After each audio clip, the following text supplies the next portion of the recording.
지난주에 저희가 착한 사람 바나바를 통해서 안디옥교회가 세워진 배경을 살펴보았습니다. 8장에 스데반의 죽음이 나오는데요. 그 스데반의 순교로 시작된 그 촉발된 큰 박해와 핍박으로 믿는 자들이 유대와 사마리아를 넘어서 이방 헬라 지역까지 흩어지게 됩니다. 보이기에는 이게 박해와 핍박으로 보이지만 사실 1장 8절에 성령이 임하시면 너희가 권능을 받고 유대와 사마리아와 땅끝까지 이르러 내 증인이 되리라고 하는 이 말씀이 사실은 더 강력하게 성취되어지는 순간이라 그렇게 이해를 하시면 된다고 말씀을 드렸어요. 그래서 성령 강림 후에 일어난 그 사건들을 좀 이렇게 들여다보면 베드로의 그 첫 설교로부터 시작이 되어지는데요. 그러면서 예수님에 대한 어떤 신앙과 진리가 더 자리를 잡아가고 있고 예수 공동체로서 모이기를 힘쓰고 기도와 말씀이 활발하게 일어나게 되어지는 것을 보게 되고요. 또 교회가 어떤 시스템을 갖춥니다. 조직적으로 정비되어지는 시간들을 가지게 되고 그런 중에도 말씀이 능력 있게 전파되면서 표적과 기사들이 나타나고 믿는 자들이 더 증가하게 되어지는 일들이 있습니다. 그런 일들이 일어났는데 이것은 교회가 내부적으로 좀 내실 있게 다져지는 그런 시간들이었고요. 또 동시에 외적으로 보면 그 지역과 인종을 넘어서 확산되고 전파되지는 확장되어지는 그런 어떤 과정들을 보게 되는데 제일 먼저 소개되는 게 이제 빌립이 사마리아 지역에서 전도하고 또 아프리카 에티오피아에서 온 그 고위직을 전도하는 일들이 있습니다. 그러면서 베드로와 요한 사도가 사마리아에서 일어난 일들을 이제 살펴보기 위해서 그곳에 방문하는 일들까지도 나옵니다. 그러면서 이제 9장으로 넘어가면 전반부는 이제 나중에 이방인의 어떤 그 복음 전도의 선봉장에 서게 될 사울이 바울로 회심하는 장면이 거기 나오고 9장 후반부에 보면 베드로가 그 이방 지역인 루다와 욥바에 있는 유대인들 그 신자들을 방문하여서 거기에서 있게 되어지는 사건들이 나옵니다. 그리고 10장에 가보면 베드로가 로마 군대 백부장인 그 고넬료와 그의 가족을 만납니다. 그 온 가족이 이방 헬라인인데 그들이 다 구원을 받게 되고요. 믿음을 가지게 되고 그런 중에 이방 지역의 이방인들을 위한 성령의 세례가 성령이 그곳에 임하게 되어지는 그러면서 복음이 전해지기 시작하는 것이 이렇게 나오는데요. 이러한 일들에 대해서 이제 이방 지역의 이방인들을 위해서 복음이 증거되어지는 게 나오면서 예루살렘 교회까지 이게 보고가 되어지고 그런 과정 가운데 그 성령의 역사하심의 그 연장선상에서 안디옥 교회가 이제 안디옥 지역에서 생기게 되어지고 이방인 선교를 위한 교두보 역할을 하게 되어지는 일들이 이제 안디옥 교회로 시작이 됩니다. 이 안디옥 교회까지 오면서 성령께서는 굉장히 놀랍게 새 시대를 열어가고 계셨습니다. 복음이요, 처음에는 유대인에게서 유대인에게로 이렇게 증거되어졌습니다. 그러다가 그 유대인들이 디아스포라 유대인들, 그러니까 디아스포라 하면요, 이민자들입니다. 그 이민자 유대인들에게 또 사마리아인들에게 전하게 되는데 이 디아스포라 유대 그리스도인들이 디아스포라에 있는 그 믿지 않는 유대인들에게 전도를 하게 되죠. 그리고 디아스포라 유대인들이 유대인들이 아닌 사람들에게 전도하게 되는데 결국에는 마침내 어떻게 되냐면 유대인들이 아닌 비유대인들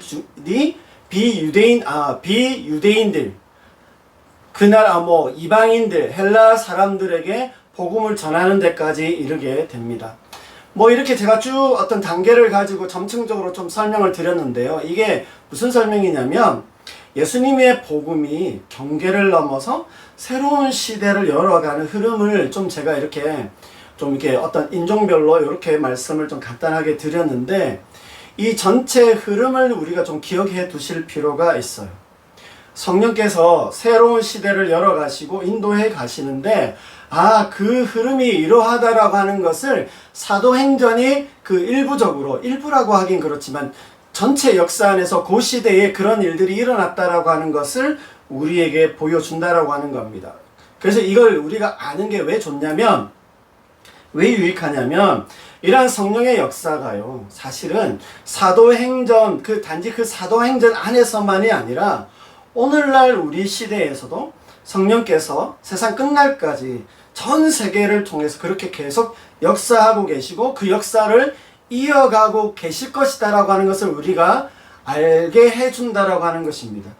지금도 역사하시는 성령께서 우리가 보지 못하더라도 전 세계 안에서 주를 믿고 따르는 자들 가운데에서 확장하시고 그 역사를 이루고 계시다라고 하는 겁니다.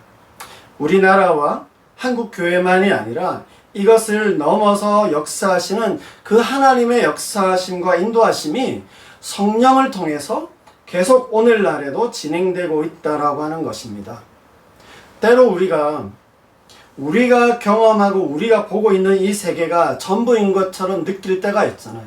한국 교회의 어떤 모습을 보면 이제 교회는 끝났어 이렇게 생각할 수 있고, 신앙이 뭔가 믿는다라고 하는 게 뭔가라고 하는 생각을 우리가 할 수 있겠지만, 성령의 역사하심이라는 이 관점 안에서 좀 더 넓게 또 크게 보는 것이 우리에게 필요하다라고 하는 것입니다. 여전히 하나님의 교회는요, 지금 여기서 경험하는 어떤 우리의 개인적인 신앙생활이나 그 한국 교회를 넘어서서 역사하고 계시고 진행되어지고 있다라고 하는 것을 우리가 확신할 필요가 있습니다. 이렇게 전 세계적인 성령의 역사하심이라는 그 관점 안에 있는 우리 자신을 좀 이해할 필요가 있고, 그 안에 있는 한국 교회를 생각할 수 있으면 좋겠습니다. 한국 교회만 들여다보거나 한국 상황만 생각하면 우리가 너무 좁은 의미에서 우리 자신의 어떤 신앙과 믿음을 또 우리 교회를 이해하게 될 수도 있기 때문에 그것에서 우리가 벗어날 필요가 있어요. 전 세계 가운데에서 역사하시고 계시는 성령 하나님의 역사하심이 사도행전에서 보여졌던 것처럼 오늘날에도 동일하게 우리가 보이지 않는 영역 가운데서 그렇게 역사하고 계신다라고 하는 것을 우리가 좀 신뢰할 필요가 있고요. 그래서 우리는 그 변함없는 믿음과 신앙의 삶을 계속 잘 이어가는 우리 모두가 되시기를 바랍니다. 아멘. 이제 이러한 안디옥 교회에 대해서 제가 조금 더 말씀을 드리겠습니다. 안디옥 교회는요, 예루살렘 교회와 나란히 언급될 만큼 중요한 교회입니다.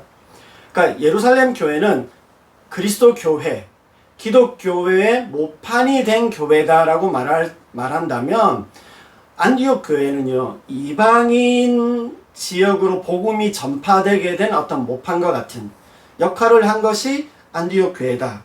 그래서 예루살렘 교회와 안디옥 교회는 기독교회를 형성하는 큰 두 기둥과 같다라고 말할 수 있어요. 그래서 사도행전 1장에서 12장은 예루살렘 교회를 중심으로 나오고요, 13장에서 28장까지는 안디옥 교회를 중심으로 나오고 있습니다. 이 안디옥 교회가 세워진 안디옥이란 도시는요, 제가 지난주에도 이 그림을 보여드렸는데, 이게 수리아 광역 지역입니다. 그 지역의 수도입니다. 당시 로마 제국의 로마와 알렉산드리아가 큰 도시였는데, 그 다음으로 큰 도시가 이 안디옥 지역이고요. 이 안디옥에는 한 50만 명 정도가 있었대요. 그래서 지중해 동부 지역 쪽에 위치한 아주 발달하고 중요한 도시가 안디옥입니다. 이 지역은 오늘날의 터키 지역입니다. 그렇게 이해를 하시면 돼요. 안디옥 교회는요, 아까 우리 8장에서 본 것처럼 박해로 흩어진 이 구브로와 구레네 몇 사람들에 의해서 이제 시작되어졌는데, 구브로와 구레네 몇 사람들이라고 하는 것을 인종적으로 말하면요, 비유대 지역에 있는 유대인들, 사실 이 지역의 유대인 이민자들이다, 그렇게 이해를 하시면 되는데, 이들에 의해서 비유대 지역에 있는 비유대인들, 헬라 이방인들을 전도하게 되면서 시작이 됐어요. 그러니까 안디옥 교회는 어쩌면 진짜 인종과 민족을 초월하여서 연합된 교회다, 이렇게 이해를 하시면 됩니다. 사실 따져보면 바나바도 그렇고요, 바울도요, 비유대 지역, 그러니까 사실 디아스포라죠, 이민자들이다, 그렇게 보시면 됩니다. 이런 안디옥 교회가 세계 최초로 공식적으로 선교사를 파송한 교회가 안디옥 교회입니다. 그래서 세계 최초로 선교사를 파송한 교회 어디예요 하면 안디옥 교회라고 보시면 돼요. 이만큼 이방 선교를 위한 전초 기지이자 모 교회가 되었습니다. 이런 안디옥 교회를 바나바가 1년 정도 목양하게 되는데, 바나바가 목양할 때 이 안디옥 교회가 더 크게 성장하게 되었고요. 그래서 혼자 감당할 수 없어서 다소에서 한 10여 년간 사역하고 있었던 바울을 초청하게 됩니다. 청빙해서 함께 목회를 하게 되는데, 이때부터 진짜 그야말로 이 안디옥 교회는요, 이방의 예루살렘 교회로서 성장하고 자리매김을 하게 됩니다. 그러한 안디옥 교회의 한 사례가, 어떤 모습의 한 일면이 11장 27절에서 30절에 소개됩니다. 여기에 보시면 이 당시에 순회하면서 사역하는 사람들 중에 선지자들이라고 하는 사람들이 있었는데, 이 사람들이 예루살렘으로부터 안디옥에 오게 됩니다. 그 중에 한 사람이 아가보라고 하는 사람인데, 이제 천하의 큰 흉년이 올 것이다, 곧 닥칠 것이다 라고 예언을 하게 돼요. 이 말을 듣고 안디옥 교회가 유대에 있는 형제들, 즉 예루살렘 교회 교인들을 위하여서 부조를 내기로 합니다. 이 부조를 내는데요, 여러분 부조가 뭔지 아세요?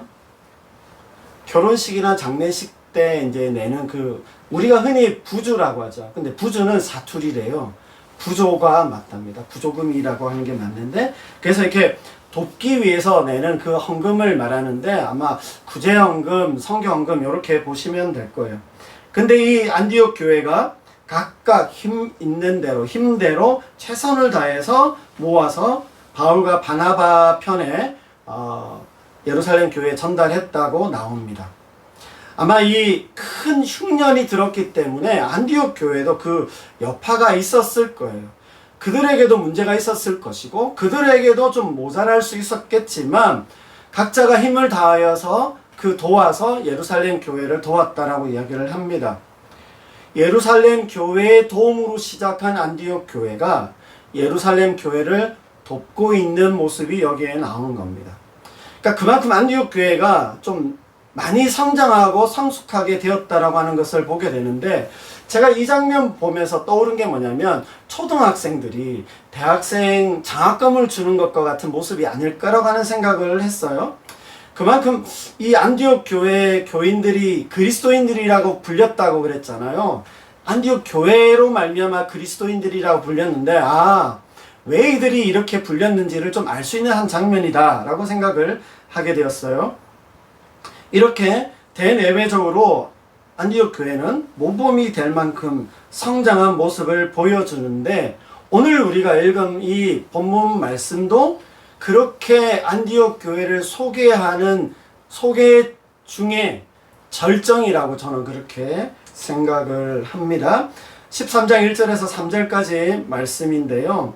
이 말씀은 적어도 바나바와 바울이 안디옥 교회를 목양한 지 한 1년은 지난 것 같아요. 1년이 지났으니까 안디옥 교회가 신학적으로나 신앙적으로 굉장히 자라고 성장해 있을 거다라고 하는 것을 우리가 좀 추측이 가능합니다. 안디옥 교회에는요, 바나바와 바울 외에도 다른 선지자와 교사들이 있었다고 나옵니다. 그러니까 바나바가 그 다음에 바울이 감싸고 있는 어떤 형태로 이들을 소개하는데, 여기 소개된 3명을 제가 간단하게 조금 소개해 드립니다. 시몬은요, 유대식 이름이고요, 니게르라고 하는 그 수식어가 붙어요. 니게르는 흑인이란 뜻입니다. 그래서 흑인으로 추정되어지고요. 구레네 사람 루기오가 나오는데, 구레네는 아까 그림에서 보신 것처럼 북아프리카 지역을 말합니다. 안디옥 교회가 구브로와 구레네 출신 유대 그리스도인들의 전도에서 시작된 점을 보면 아마 초창기에서부터 이 사람이 있었던 것 같고요. 마지막으로 소개된 그 마나에는 여자입니다. 여성입니다. 거기에 어떻게 소개되고 있냐면, 유대식 이름인데 어떻게 소개되고 있냐면 분봉왕 헤롯의 젖동생. 이게 정확하게 무슨 의미인지는 모르겠지만, 아마 그 헤롯 왕과 함께 이렇게 자라지 않았을까, 아니면 친한 친구 관계가 아니었을까, 그렇게 추측을 합니다.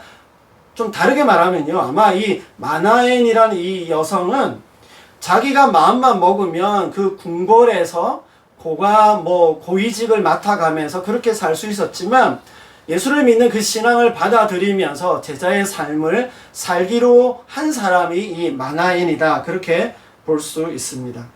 이 5명이 예루살렘 교회 그 사도들과 집사들처럼 안디옥 교회의 중요한 리더들이었습니다.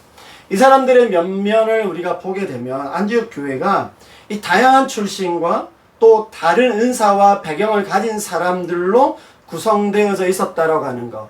어쩌면 교회가요, 교회의 배경은, 교회도 이런 모습일 거라고 생각합니다. 다양한 어떤 배경, 인종, 어떤 특성들을 가진 사람들이 모여있는 연합체, 그렇게 말할 수 있어요. 이런 면에서 안디옥 교회는 굉장히 조화롭고 연합이 잘 된 교회로 그렇게 말할 수 있습니다. 그런 가운데 이제 오늘 또 다른 모습이 안디옥 교회에 소개되어지는데요. 2절과 3절입니다. 우리 다시 한번 이 구절을 한번 읽어보겠습니다. 같이 읽습니다. 시작! 주를 섬겨 금식할 때에 성령이 이르시되 내가 불러 시키는 일을 위하여 바나바와 사울을 따로 세우라 하시니 이에 금식하며 기도하고 두 사람에게 안수하여 보내니라. 저는 이 모습 보면서요, 저희가 안디옥 교회 앞에서 살펴본 모습들도 그러하긴 하지만, 사실 우리가 때로 그렇게 이야기하잖아요. 이런 교회 되게 하소서, 이런 교인 되게 하소서라고 하는 말도 하고 우리가 기도도 하는데, 정말 이 모습 보면서 우리 교회가, 또 한국 교회가 정말 이런 교회가 되면 좋겠다라고 하는 모습을 저는 사실 이 9절에서 보게 됐습니다. 2절에 보시면 주를 섬겨 금식한다라고 하는 말은요, 이 섬긴다라고 하는 말이 구약에서는 성막에서 선지자들이 봉사할 때 섬긴다, 이 단어를 그때 사용했고요. 신약에 오면 교회 예배를 표현할 때 이 단어를 썼어요. 그래서 제가 찾아보니까 세번역하고 영어 성경에는 예배한다, 주를 섬긴다라고 했을 때 주를 예배할 때에 그렇게 번역이 되어 있더라고요. 그러니까 2절의 말씀이 뭐냐면, 하나님을 예배하고 있는데 특별히 금식하면서 기도하는 중에 있었다라고 그렇게 말하고 있는 겁니다. 근데 제가 여기 2절과 이 3절의 말씀에서 이 2절과 3절의 그 선후를 좀 순서적으로 좀 구분해 보았습니다. 2절에 주를 섬겨 금식할 때와 3절에 금식하고 기도한다라고 하는 것은 다른 상황 안에 있어요. 분명히 2절에서는 성령께서 명하시고 두 사람을 파송하라는 그 말씀이 나오는데, 이 2절이 이러한 성령의 어떤 이게 응답에 대해서 그들이 기도했던 내용들이었을까? 이것을 기도하면서 2절에서 기도하고 있었을까? 예배하고 있었을까라고 하는 생각을 했습니다.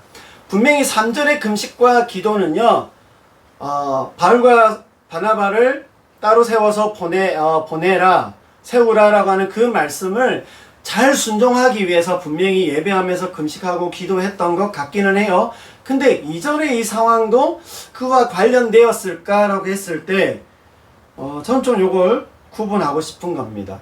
분명히 2절에 주를 섬겨 금식했고, 그에 대해서 성령께서 명령하셨고, 그리고 교회는 다시 금식하고 기도하면서 파송하는 일로 이렇게 이어지는 이 흐름에서 보면 그게 자연스럽게 그렇게 되어지는 것 같아요.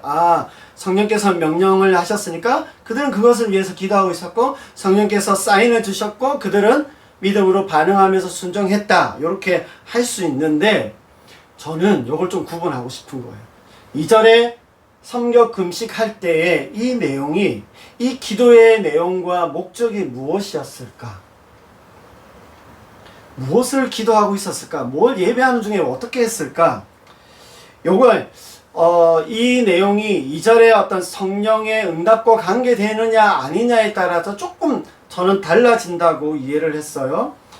분명히 이 기도와 간구의 내용으로 이해를 하면 오늘 성령께서 명령하신 그 내용들을 아마 이들이 기도하고 있었고, 그래서 성령께서 그렇게 응답하셨을 것이다, 그렇게 이해를 할 수 있습니다. 그들의 어떤 기도의 제목과 구하는 우리를 보내주소서 막 그렇게 기도했을 때 그러면 바나바와 바울을 구별해서 세워서 보내라, 파송해라 그렇게 했을 것이라고 이해하면 되는 게 이제 첫 번째고요. 저는 이게 비슷하긴 하지만 조금 다른 차원에서 정확히 이게 성령께서 응답하신 내용은 아닐 수도 있다. 그래서 이들이 어떤 구체적인 내용들은 아니겠지만 자기들의 어떤 삶과 사역의 어떤 방향과 방향을 위해서 기도하는 가운데 먼저 자신들의 어떤 헌신과 드림과 어떤 것들이든 가능합니다. 우리에게 알려주소서 뭘 어떻게 해야 될까라고 그렇게 인도하심과 이끄심을 구하면서 기도하는 시간을 보내지 않았을까라고 저는 그렇게 생각해 보았습니다. 자신들을 사용해 주시기를 바라면서 이 시기에 이때에 1년이 지났는데 이제 우리가 무엇을 하며 어떻게 해야 될지를 성령께서 인도해 주시고 이끌어 주시기를 순종하는 마음으로 먼저 기도하면서 간구하고 있었을 거라고 저는 그렇게 생각합니다. 그래서 뭔가 구체적인 어떤 내용과 응답을 기대한 것이 아니라 그냥 자신들을 좀 내어드리면서 순종의 기도를 이때에 2절에 드리고 있을 때에 성령께서 이제 말씀하셔서 구별해서 보내라 이렇게 말씀하셨다. 저는 후자가 더 2절의 내용이 더 맞지 않을까 그렇게 생각을 해보는데요. 그런 어떤 안디옥 교회의 모습을 보는데 안디옥 교회가 굉장히 멋져 보이는 겁니다.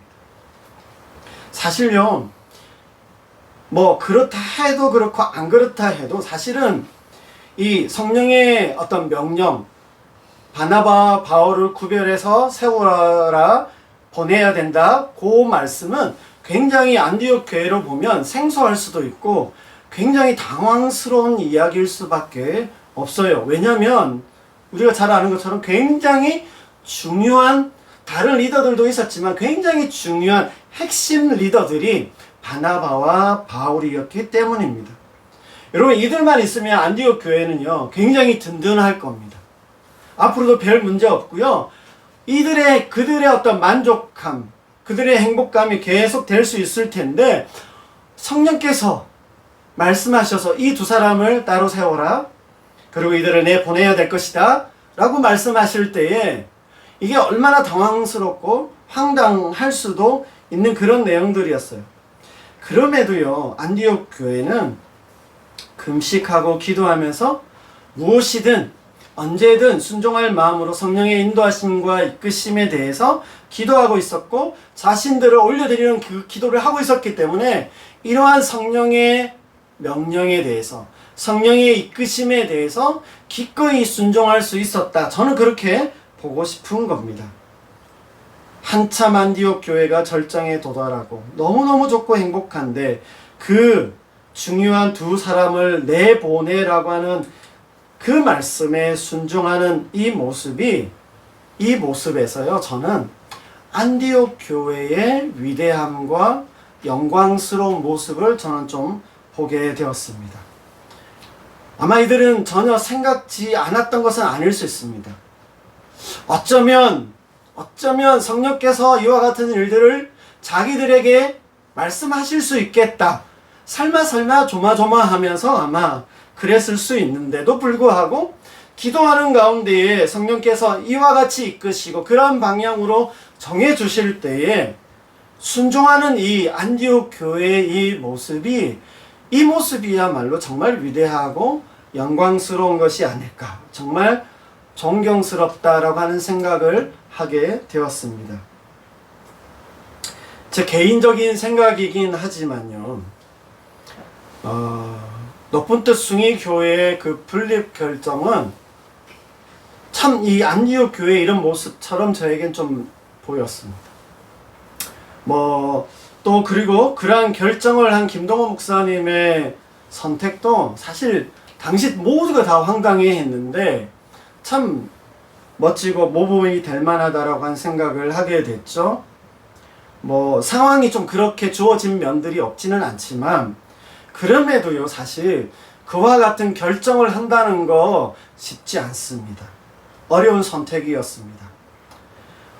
그리고 또 하나가 있는데요. 이와 관련해서 높은 뜻 정의교회에서 담임 목사님이 본인이 나가서 개척을 하는 일을 결정을 하셨어요. 누구라고는 말씀 안 드리겠지만 다 아실 겁니다. 참 이 안디옥 교회가 바나바와 바울을 따로 세워서 파송한 것 같은 모습이 아닐까 싶어요. 정의교회도 그럴 만한 사정이 뭐 있을 수도 있고 아닐 수도 있겠지만, 여러분 뭐 담임 목사가 나가는 거 처음은 아니지만 그런 교회들, 그런 목사님들이 계셨어요. 근데 아무튼 담임 목사가 자신이 나가서 개척하고 분립을 해 나가는 거, 결정하는 거 참 귀하고 멋지다라고 생각을 합니다. 오늘 이 안디옥 교회의 선택과 이 결정을 보면서요, 예전에 높은 뜻 교회 그런 모습들을 이제 제가 좀 떠올리게 되어졌습니다. 어쩌면 안디옥 교회는 이 이전의 금식과 기도, 그 예배 가운데 나아가고 있었는데, 성령께서 그들과 함께 하시며 임재하고 계시는 중에 교회는 열린 마음과 헌신으로 나아가면서, 뭐 처음부터 그런 마음이 있었던 건 아니겠지만 그 예배하는 가운데 나아가면서 그런 차원으로까지 이르게 되었을 것이고요. 그래서 어떤 식으로든 헌신하고 순종하겠다는 그 기도에까지 저는 이르게 되지 않았을까 라고 하는 생각을 하게 됩니다. 그리고 그들이 그런 어떤 기도와 어떤 마음의 어떤 태도 안에까지 이르렀을 때에 절묘한 타이밍에 성령께서 그들의 기도를 따라서 응답하고 계신 모습이 저는 2절과 3절의 모습이라고 생각을 합니다. 어쩌면 저의 이 상상이 굉장히 이상적일 수 있어요. 어떻게 보면 참 꿈같은 교회의 그런 모습이 아닐까라고 하는 생각도 합니다.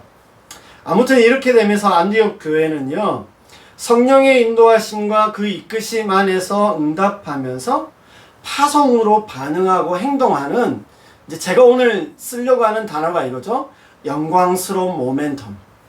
그 안디옥 교회가 영광스러운 건 뭐 그런 했다는 것보다 이와 같은 2절과 3절의 모습을 보였다라고 하는 것에서 영광스러운 순간을 맞이하고 있다고 저는 그렇게 생각합니다. 성령께서 그들의 예배와 기도에 함께 하셨고, 교회는 열린 마음으로 성령의 인도하심과 이끄심에 대해 귀를 기울였기 때문에 성령의 그런 명령과 방향이 안디옥 교회 안에서 가능했다라고 생각합니다. 그야말로 안디옥 교회는요, 하나님의 마음을 간구하는 교회였고요, 하나님께서 응답하시기를 원하시는 그 기도를 기도하는 교회였습니다. 하나님께서 응답해주고 싶어 하시는, 응답해주시고 싶어 하시는 그 기도를, 그 내용을 기도하는 교회였습니다. 여러분, 교회와 교인의 영광스러움과 위대함이 무엇이고 어디에 있습니까? 예수 그리스도 안에서 무엇이 위대하고요, 무엇이 위대한 것일까요? 저는 오늘 이 본문에 나오는 안디옥 교회에 이와 같은 기도와 순종에 있다고 저는 그렇게 생각합니다. 자칫 한국 교회 안에서도요, 큰 교회를 이루고 놀라운 어떤 프로그램들을 막 돌리고 그것 속에서 사람들이 막 모이는 어떤 그런 것들, 그 속에서 사실 위대함과 영광스러움을 우리가 발견할 수 있습니다. 그 안에서 만족하고 행복할 수 있지만 사실 그 자체로만 돌아가는 그런 경우들도 너무너무 많아서 그 병폐들이 한국 교회 내에 조금씩 드러나고 있는 것을 보게 됩니다. 오늘 우리가 보게 된 이 안디옥 교회의 모습은 정말 영광스러운 교회의 모습이 어떠해야 하는지를 오늘 우리에게 보여준다고 생각합니다. 위대한 교회, 영광스러운 교회는 이렇게 움직이고 나아가는 것이라 생각합니다.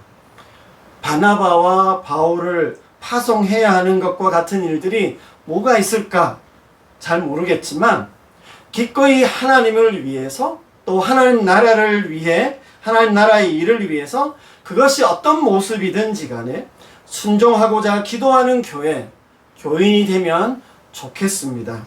사실 저 개인적으로도 되게 부족하고 미약한 사람이고요.